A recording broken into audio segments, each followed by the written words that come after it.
2021년 새해에도 하나님의 말씀을 통해서 하나님과 동행하는 행복한 그러한 한 해가 되셨으면 좋겠습니다. 또한 이 시간 말씀을 통해서 하나님의 은혜와 평강이 성도 여러분 가정에 가득하길 간절히 소망합니다. 오늘은 고린도전서를 함께 살펴보려고 합니다. 고린도전서는 사도 바울이 고린도에 보낸 서신, 즉 편지입니다. 우리가 고린도전서를 살펴보려고 하는 그러한 이유가 있습니다. 그것은 바로 교회가 직면하고 있는 여러 가지 문제들 때문입니다. 물론 이 문제는 우리만의 것이 결코 아니다라는 사실입니다. 이 땅의 많은 교회는 완전하지 않기 때문에 여러 가지 많은 문제를 가지고 있을 수밖에 없게 되는 것입니다. 그렇다고 해서 그 문제를 그냥 내버려 두어서는 우리는 안 될 것입니다. 원인을 찾아서 그것을 고치고 그리고 새롭게 변화시켜야 하는 책임이 우리들에게 있습니다. 우리는 고린도전서를 통해서 오늘날 교회 안에 발생할 수 있는 여러 가지 문제에 대한 해답을 찾을 수가 있을 것입니다. 먼저는 고린도전서의 배경을 함께 살펴보려고 합니다. 고린도는 오늘 그리스 남쪽에 있는 항구 도시입니다. 유럽과 아시아를 연결하는 요충지에 있었기 때문에 무역과 그리고 문화를 중심으로 자리하게 되어졌습니다. 특별히 무역항이라는 특성상 많은 돈이 고린도에 몰려들었고, 그리고 고린도는 부와 향락의 도시가 되었다라고 말하고 있습니다. 또 고린도는 해발 600m 정도의 언덕이 있었는데 이 언덕에 온갖 신전들이 그리고 천여 명의 여사제들이 있었습니다. 많은 사람들이 날마다 우상에게 제사를 드리기 위해 이 신전을 찾아갔습니다. 그리고 그 신전에서 드리는 제사는 바로 여사제들과의 음란으로 이어졌고, 더 나아가서 동성애도 공경하게 벌어졌다라고 기록되어 있습니다. 그래서 고린도는 당시 사람들에게 음란과 방탕의 대명사처럼 그렇게 여겨졌고, 실제로도 또 음란하고 방탕한 사람들을 가리켜서 고린도 사람이다라고 불릴 정도였다라고 기록하고 있습니다. 그런데 이렇게 음란과 방탕의 그러한 대명사가 되었던 도시, 즉 고린도에 하나님의 교회가 세워지게 되었습니다. 고린도 교회가 세워진 배경은 사도행전 18장에 자세하게 기록되어져 있습니다. 함께 지도를 한번 보겠습니다.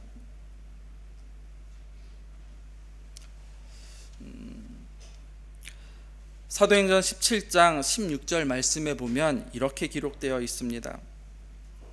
바울이 아덴에서 그들을 기다리다가 그 성에 우상이 가득한 것을 보고 마음에 격분하여라고 기록하고 있습니다.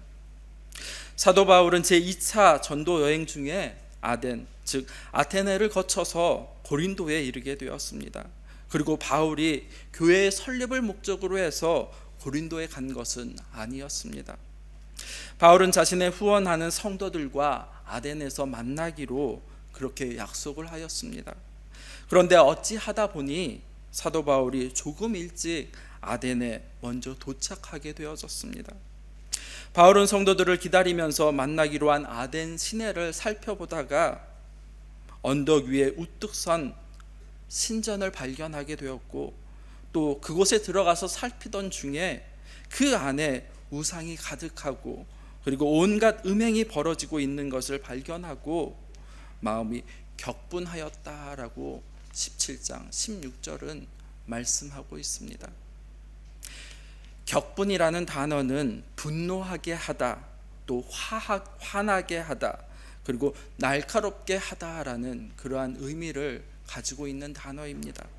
그런데 이 격분이라는 단어는 단순히 화가 났다라는 말이 아닙니다.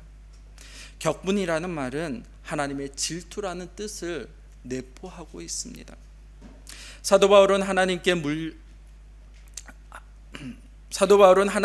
돌려져야 할 이 영광이 우상에게 돌려지는 그러한 모습을 보고 지금 마음이 격분하여, 즉 거룩한 분노가 일어났다라는 것입니다. 그래서 아덴의 철학자들과 한바탕 논쟁을 벌이고 그리고 그곳에서 쫓겨나 고린도에 오게 되었다라고 성경은 기록하고 있습니다.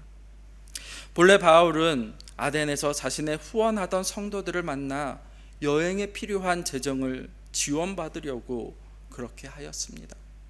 그런데 급하게 아덴을 떠나서 이제 고린도로 오게 되므로 성도들과 연락이 끊어져 버리게 된 것입니다. 그래서 바울은 부득이하게 그의 생계를 위해서 일을 찾아 나서게 되었습니다. 사도행전 18장 2절과 3절의 말씀을 살펴보면 마침 천막 가게를 운영하는 아굴라와 브리스길라를, 그러한 부부를 만나서 그들이 운영하는 천막집에서 일을 하게 되어졌습니다. 아굴라와 브리스길라 부부는 로마에 살던 유대인들이었습니다. 그런데 로마 황제 글라우디오가 로마에 사는 유대인들의 재산을 모두 몰수하고 로마에서 쫓겨내는 바람에 그들은 지금 로마를 떠나서 이곳 고린도까지 와서 천막을 만들어 팔고 그렇게 살고 있었습니다. 마침 천막 제조 기술을 가지고 있던 바울은 아굴라와 브리스길라 부부가 운영하는 이 천막집에서 일하면서 그들 부부에게 예수 그리스도의 십자가 복음을 전하였습니다. 그리고 아굴라와 브리스길라 이 부부의 집을 모태로 하여서 오늘날 고린도 교회가 세워지게 되어졌습니다. 이것은 바로 하나님의 섭리이고 그리고 하나님의 인도하심이라고밖에 말할 수가 없습니다. 바울은 고린도 교회에서 1년 반 정도 목회를 하고 또 하나님의 말씀을 가르치면서 새로운 지역으로 떠나게 되었습니다. 그런데 바울이 떠나고 난 이후에 얼마 되지 않아서 고린도 교회에 많은 여러 가지 문제들이 생겼다라는 소식을 듣고 고린도 교회에 편지를 쓰게 된 것입니다. 이것이 바로 고린도 전서입니다. 성도 여러분, 고린도 교회의 가장 큰 문제가 무엇인지 아십니까? 그것은 바로 파벌이었습니다. 1장 12절 말씀에도 보면 내가 이것을 말하거니와 너희가 각각 이르되 나는 바울에게, 나는 아볼로에게, 나는 게바에게, 나는 그리스도에게 속한 자라 한다는 것이니 라고 말하고 있습니다. 그 외에도 고린도전서 11장에 보면 성만찬에 대해서, 그리고 고린도전서 5장에 보면 음행에 대한 문제에 대해서, 그리고 고린도전서 6장은 교인들 간의 다툼, 즉 교회 안에서 해결하지 못하고 결국 세상 법정까지 송사하는 문제도 있었다라고 기록하고 있습니다. 그리고 또 어떤 이들은 자기들이 받은 은사가 최고라고 교만해지기도 하였다라고 고린도전서는 기록하고 있습니다. 이처럼 고린도전서를 소리내어서 묵상하다 보면 하나님의 교회가 어떻게 이런 지경에까지 될 수 있었는지 하는 생각이 들 정도로 참으로 여러 가지 많은 문제들이 산적해져 있었습니다. 그런데 고린도 교회의 모습이 우리들의 모습이기도 하다라는 것입니다. 고린도 교회의 모습이나 오늘 우리들, 아니 교회의 모습이 별로 차이가 나지 않는다라는 것입니다. 우리는 고린도전서를 통해서 교회에 왜 이런 여러 가지 문제가 생겨났는지, 그리고 이 문제들을 어떻게 해결해야 하는지를 말씀을 통해서 주의 깊게 함께 살펴보려고 합니다. 1절의 말씀 함께 읽어보겠습니다. 고린도전서 1장 1절 말씀입니다. 1절 말씀 함께 읽겠습니다. 하나님의 뜻을 따라 그리스도 예수의 사도로 부르심을 받은 바울과 형제 소스데데는 아멘. 1절 말씀에서 무엇이라고 바울은 기록하고 있습니까? 바울은 자신을 하나님의 뜻을 따라서 그리스도 예수의 사도로 부름받은 바울이다라고 그렇게 기록하고 있습니다. 고린도 교회는 사도 바울이 전한 복음으로 세워진 교회입니다. 아니, 당연히 고린도 교회 성도들은 바울을 너무나도 잘 알고 있었을 것입니다. 그런데도 지금 바울은 자신을 하나님의 뜻을 따라 그리스도 예수의 사도로 부르심을 받은 바울이다라고 그렇게 자기 자신을 소개하고 있습니다. 바울이 자신을 사도라고 이렇게 말하는 것, 고린도 교회 가운데 바울이 사도라는 것을 부인하는 사람들이 있었기 때문에 그렇게 이야기하였습니다. 사실 바울을 소개하는 모든 것들을 살펴보면 사도행전 22장, 그리고 고린도전서 15장, 고린도후서 11장, 디모데전서 1장 등에 자세하게 기록되어져 있습니다.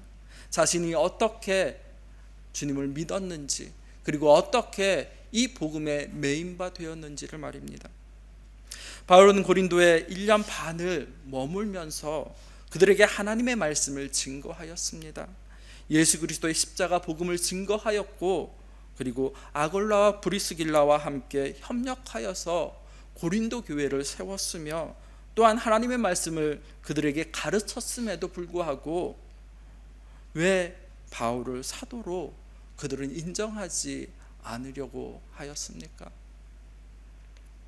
물론 여러 가지 이유가 있겠지만 보편적으로 바울은 외모도 형편이 없었고, 그리고 말도 잘하지 못했기 때문이다라고 학자들은 이야기하고 있습니다. 바울은 글솜씨는 탁월하였지만 언변에는 능하지 못하였다라고 말입니다. 거기에 병까지 가지고 있었습니다. 고린도후서 12장의 말씀을 보면 그가 내 육체의 가시 곧 사탄의 사자를 주셨으니 이는 나를 쳐서 너무 자만하지 않게 하려 하심이라. 이것을 내게서 떠나가게 하기를 위하여 내가 3번 주께 간구하였다라고까지 그는 기록하고 있습니다. 그런데 바울 뒤에 고린도 교회를 목양하는 아볼로는 말솜씨가 좋았던 것 같습니다. 그러니 당연히 바울과 아볼로 이 두 사람이 비교가 되어진 것입니다. 저렇게 하나님의 말도 제대로 못하는 사람을 어떻게 사도로 세웠다고라고 고린도 교회 성도들이 의심하게 되어졌습니다. 그러나 바울은 자신이 하나님의 세우신 사도임을 강력하게 지금 주장하고 있는 것입니다. 디모데전서 1장 13절의 말씀을 보면 이렇게 기록합니다. 내가 전에는 비방자요 핍박자요 포획자였으나 도리어 긍휼을 입은 것은 내가 믿지 아니할 때 알지 못하고 행하였음이라 라고 말입니다. 자신이 사도가 된 것은 자기의 의지로 자신이 되고 싶어서 된 것이 아니라 바로 1절에 있는 말씀처럼 하나님의 뜻대로 부르심을 입은 것이다 라고 바울은 이야기하고 있습니다. 바울이 자신이 사도임을 강조하는 그 이유에 대해서는 자신의 권위를 내세우고 또 대접을 받기 위해서 그러한 것이 아니라 하나님의 말씀의 권위를 바로 세우기 위해서 자신이 사도임을 강조하고 있는 것입니다. 자신이 사도가 아니라면 자신이 전하는 이 복음, 이 전하는 말씀이 한낱 사람의 말로 전락할 수 있기 때문입니다. 그렇다면 왜 하나님께서는 바울과 같은 외모도 형편이 없고 그리고 말솜씨도 없는 사람을 굳이 사도로 부르셨겠느냐 하는 것입니다. 그것은 바로 주님의 십자가 복음, 그 복음을 전파하는 것은 바로 사람의 말과 지혜가 아니라 하나님의 능력에 있음을 보이기 위함입니다. 복음은 인간의 자질이나 훌륭함으로 증거되어지는 것이 아니다라는 사실입니다. 그런데 이 사실을 모르고 지금 고린도 교회 성도들은 오히려 자신을 내세우고 또 자랑하며 교만하고 기고만장하고 있다라고 바울은 말하고 있습니다. 사도 바울은 복음의 본질을 잊고 있는 고린도 교회 성도들에게 주님의 십자가 복음을 다시 한번 재차 증거하고 있는 것입니다. 너희가 자랑하는 각종 은사는 너희가 잘나서 받은 것이 아니라 교회란 자기 자랑을 위한 모임이 아니다라고 그는 말하고 있는 것입니다. 타락의 상징인 고린도에 지금 하나님의 교회가 세워졌습니다. 진정으로 교회가 있어야 할 곳은 죄가 없는 곳이 아니라 고린도와 같은 타락한 사회입니다. 왜냐하면 교회는 썩어져가는 세상 속에서 빛과 소금의 역할을 다함으로 말미암아서 썩어지는 세상을 변화시키도록 부름받은 신앙 공동체이기 때문입니다. 바울은 교회를 하나님의 교회다라고 1장 2절에서 말씀하고 있습니다. 교회라는 말은 헬라어로 에클레시아라고 부르는데 이 말은 모임을 의미하는 단어입니다. 바울은 복음을 전할 당시 고린도에는 수많은 모임과 그리고 단체들이 있었습니다. 오늘날도 마찬가지로 세상에는 수많은 단체나 동호회들이 있습니다. 그러나 교회는 그들과 구별된 하나님의 부름을 받은 백성들의 모임임을 우리는 기억해야 할 것입니다. 그래서 사도 바울은 교회를 특별히 하나님의 교회다라고 말하고 있는 것입니다. 성도 여러분, 교회는 사람의 교회가 아닙니다. 교회는 하나님의 교회입니다.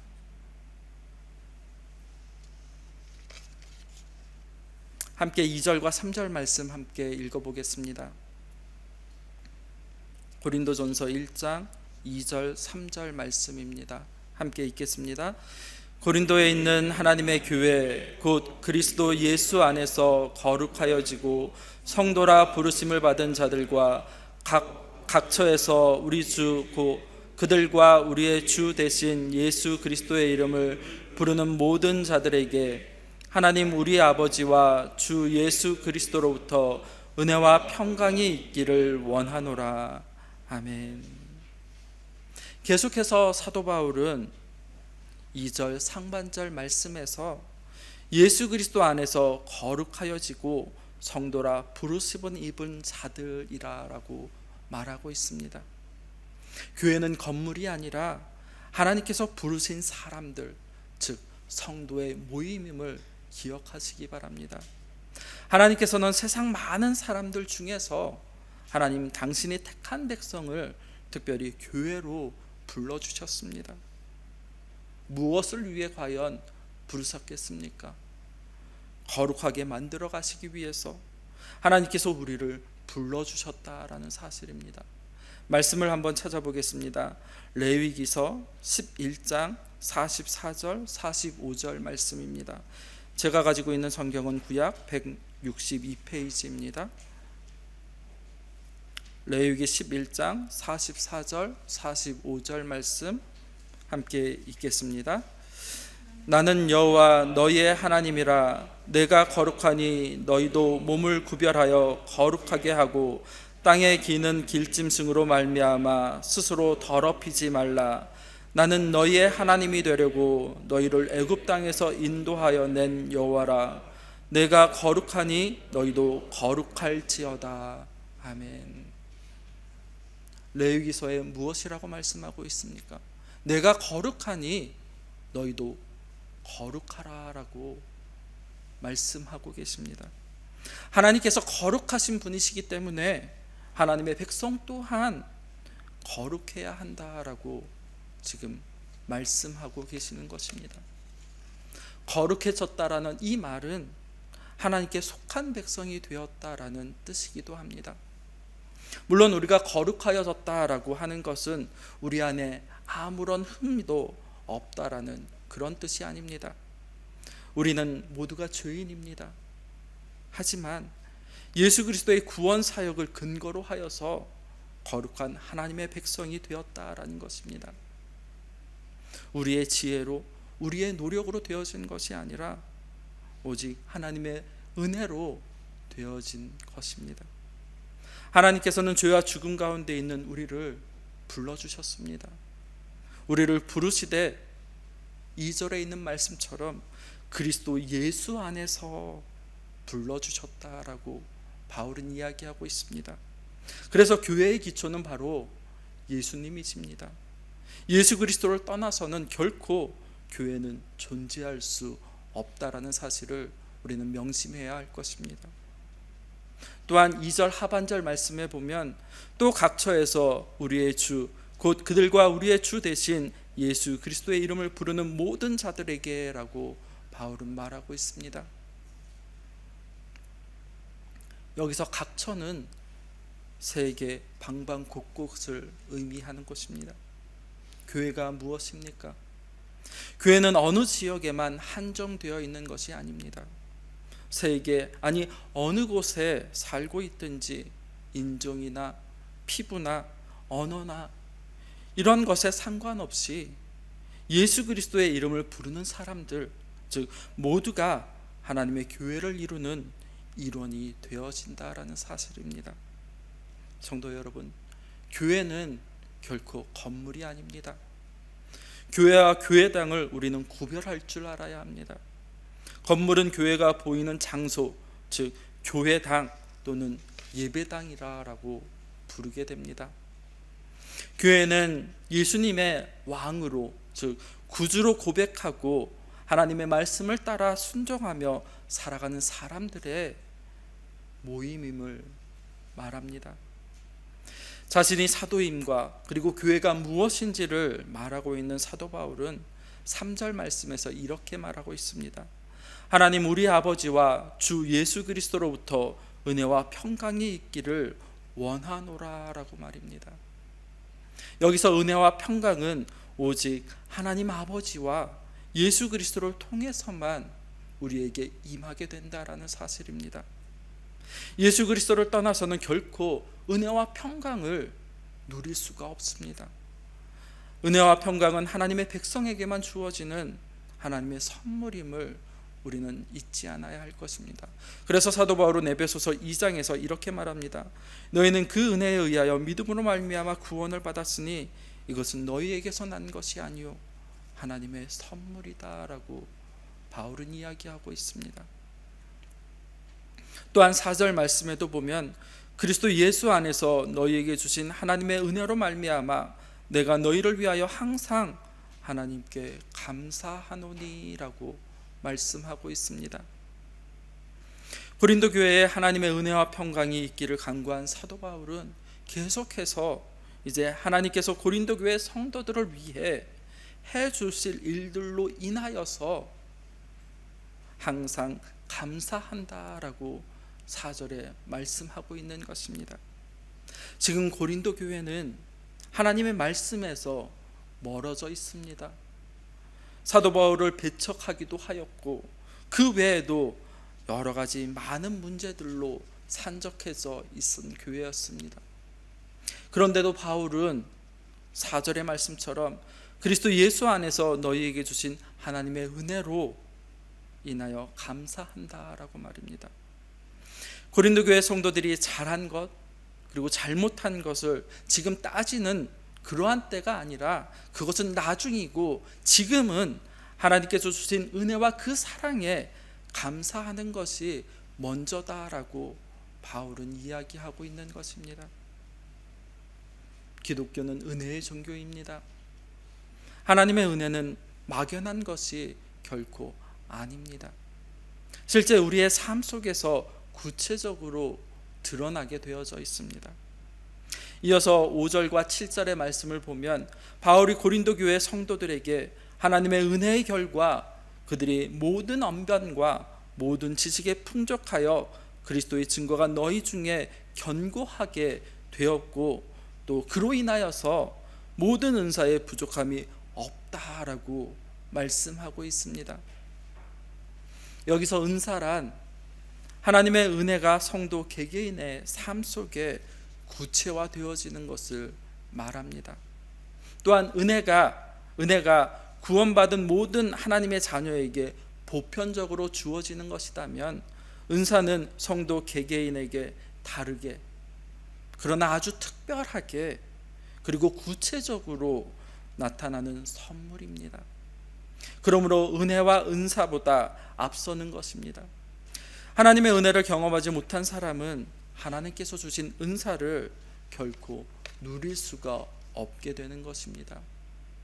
하나님의 은사는 매우 다양한데 고린도 교회 성도들은 특별히 언변과 지식의 은사가 풍족했던 것 같습니다. 여기서 언변은 복음의 진리를 말하고 그리고 가르치는 것을 말합니다. 복음은 말을 통해서 전해지기 때문에 논리적이고 때로는 설득력 있게 말하는 기술이 필요로 합니다. 그런데 고린도 교회 성도들 중에 이러한 언변과 지식의 은사가 뛰어난 사람들이 많이 있었던 것 같습니다.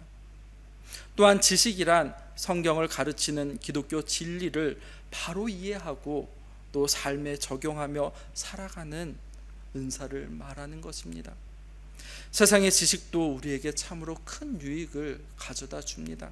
하지만 성령의 은사로 주시는 하나님의 사람에 대한 참된 지식과 그리고 그것을 소유하는 것은 세상의 그 어떠한 힘보다 큰 영향력을 주게 됩니다. 잠언 1장 7절은 이렇게 말하고 있습니다. 여호와를 경외하는 것이 지식의 근본이거늘 미련한 자는 지혜와 훈계를 멸시하느니라 라고 말입니다.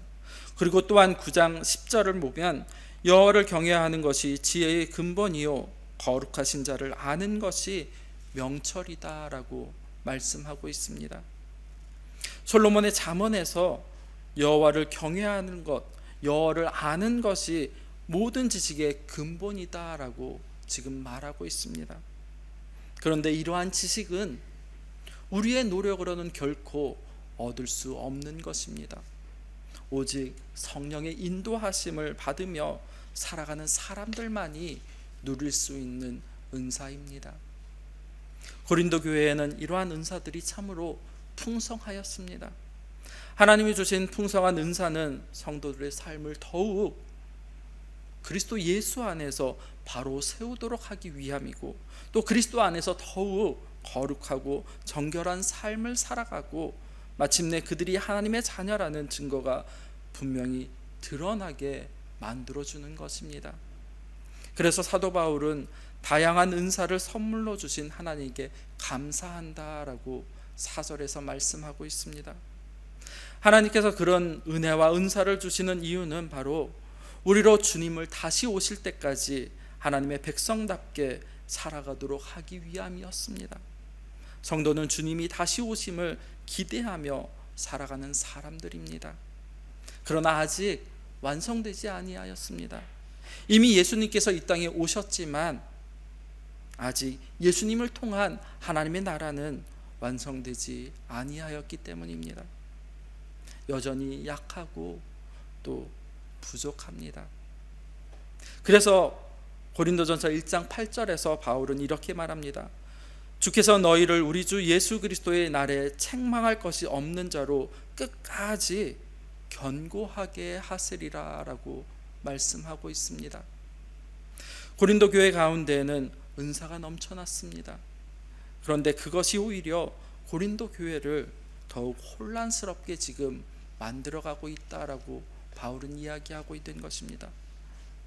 무엇이 문제이겠습니까? 은사는 하나님께서 주신 선물입니다.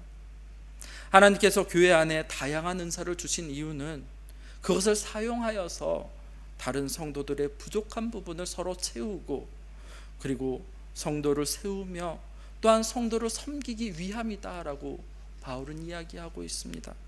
즉 교회를 교회답게 바르게 세우도록 하기 위함이다라는 것입니다. 다른 뜻은 없습니다. 그런데 지금 고린도 교회 성도들은 하나님께서 주신 이 은사를 자신이 내세우고 또 자랑하며 다른 성도들을 평가하고 판단하는 정죄의 도구로 지금 사용하고 있다라는 것입니다. 그렇다면 어떻게 해야 하겠습니까? 그들은 다 정죄하고 또 징계해야 하겠습니까? 마지막 9절 말씀 함께 읽어보겠습니다. 고린도전서 1장 9절 말씀입니다. 함께 읽겠습니다. 너희를 불러 그의 아들 예수 그리스도 우리 주와 더불어 교제하게 하시는 하나님은 미쁘시도다. 아멘. 바울이 9절에서 무엇이라고 이야기합니까? 바울은 하나님을 미쁘신 분이다라고 9절에서 말씀하고 있습니다. 여기서 미쁘다라는 말은 신실하다라는 뜻입니다. 하나님은 우리의 연약함에도 불구하고 우리를 부르신 그 뜻대로, 그리고 그 목적을 반드시 이루어 가시는 분이심을 우리는 알아야 합니다. 교회는 하나님의 가족입니다. 가족이 무엇입니까? 같은 집에서 살며 또 끼니를 함께하는 사람들입니다. 덮어주고 때로는 받아주고 참아주면서 함께 자라가며, 그리고 함께 울고 함께 웃는 것이 바로 가족입니다. 하나님께서는 당신의 백성들을 교회 안에서 이처럼 자라도록 하셨습니다. 그렇다면 어디까지 자라나야 하겠습니까? 말씀을 한번 찾아보겠습니다. 에베소서 4장 13절 말씀입니다. 에베소서 4장 13절 말씀 함께 읽겠습니다. 우리가 다 하나님의 아들을 믿는 것과 아는 일에 하나가 되어 온전한 사람을 이루어 그리스도의 장성한 분량에 충만한 데까지 이르리니. 아멘. 어디까지 자라야 하겠습니까? 예수 그리스도의 장성한 분량까지, 하나님을 닮은 거룩함의 자리까지 우리를 자라도록 하신다라고 에베소서는 기록하고 있습니다. 그렇게 자라도록 하셔서 우리 안에 그리스도 예수로 증거가 풍성하게 드러나도록 만들어 가시기 위함입니다. 그렇다면 우리는 어떻게 해야 하겠습니까? 하나님께 항복하고 하나님의 말씀에 따라 순종하며 우리를 온전하게 복종하며 살아가야 할 것입니다. 성도 여러분, 고린도 전서를 함께 묵상하면서 먼저는 우리들의 모습을 되돌아볼 수 있는 계기가 되었으면 좋겠습니다. 고린도 교회에 있는 여러 가지 많은 문제들로, 아니 파벌에 따른 갈등과 그리고 은사를 내세우며 자랑하는 것들, 때로는 성도 간의 분쟁 등의 모든 이러한 문제가 우리 안에는 없었는지 한번 살펴보아야 할 것입니다. 그리고 바울을 통해서 고린도 교회에 하시는 말씀이 곧 우리에게 하시는 말씀으로 받고 우리의 추함을 진정으로 하나님 앞에서 회개함으로 내려놓아야 할 것입니다. 우리 교회가, 아니 동경교회가 예수님의 십자가 복음을 위해서 더욱 견고하게, 그리고 하나님 기뻐하시는 참된 교회로, 온전한 교회로 하나님의 영광을 돌리면서 성도 간에 사랑받는, 아니 하나님의 나라를 이 땅 가운데 바로 세워가는 교회가 되기를 간절히 소망해 봅니다. 기도하겠습니다. 우리를 교회로 부르신 아버지 하나님, 은혜와 사랑을 감사합니다. 말씀을 통해서 우리를 교회로 부르신 뜻을 깨달아 알게 하여 주시고 성도를 섬기며 또 교회를 바로 세워나갈 수 있도록 우리를 붙잡아 주시옵소서. 우리가 범하고 있는 추악한 죄들을 이 시간 회개하고 하나님께서 주신 은사와 은혜, 평강에 감사하며 교회를 바르게 세워나갈 수 있도록 성령님 우리를 이끌어 주시옵소서. 예수님의 이름으로 기도드립니다. 아멘. 찬송가